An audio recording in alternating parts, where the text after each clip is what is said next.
Okay, exercise 11th example.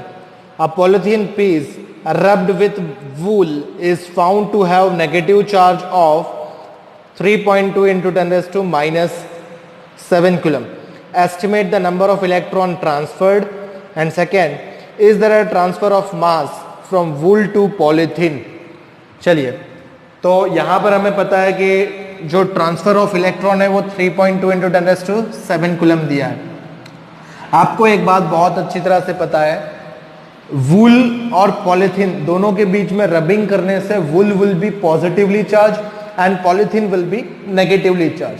मतलब polythene negative charge हुआ है, इसका मतलब वूल के अंदर से इलेक्ट्रॉन ट्रांसफर हुए हैं किसके अंदर? पॉलीथीन के अंदर, राइट। तो हमें फाइंड करने हैं नंबर ऑफ इलेक्ट्रॉन्स। देखिए हमें दी हुई वैल्यू कौन सी है? ट्रांसफर ऑफ इलेक्ट्रॉन आपको पता है, आपको नंबर ऑफ इलेक्ट्रॉन फाइंड करना है, मतलब टोटल चार्ज आपको पता है। तो यहां पर हम सीधे लिख सकते हैं number of electron transfer is, that is q is equal to, we know it is n e, right? So n is equal to q by e। अब आपको ये चार्ज दिया हुआ है, ये कितना है? 3.2 into 10 raise to minus 7 coulomb whole by it is 1.6 into 10 raise to minus 19।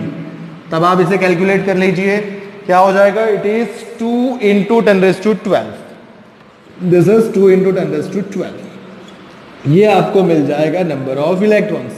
देखिए, ठीक है। चलिए अब बात करते हैं दूसरी। क्वेश्चन में पूछा था is there any transfer of mass?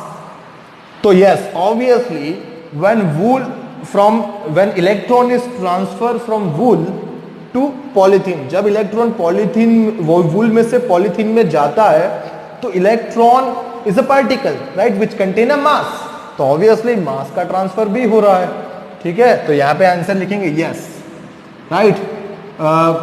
by moving of electron, or you can say transfer of electron from wool to polythene, by moving of electron from wool to polythene, mass is transfer from wool to polythene, right. देखिए अगर हम उसे मास को calculate करना चाहते हैं तब हम उस मास को भी कैलकुलेट कर सकते हैं।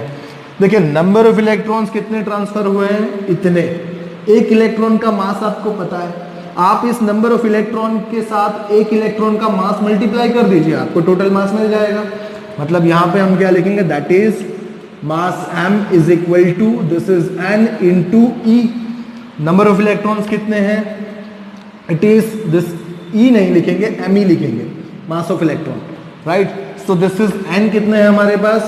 2 into 10 raise to 12 multiply by mass of electron कर दीजिए। Mass of electron 9.1 into 10 raise to minus 31 होगा। बस आप इसे कैलकुलेट कीजिए, आपको आंसर मिल जाएगा, which is 1.82 into 10 raise to minus 18 kg। तो आप देख सकते हैं 10 रेज़ टू माइनस 18 kg है।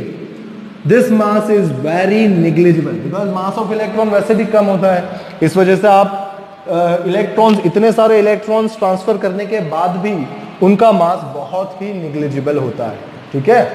Thank you.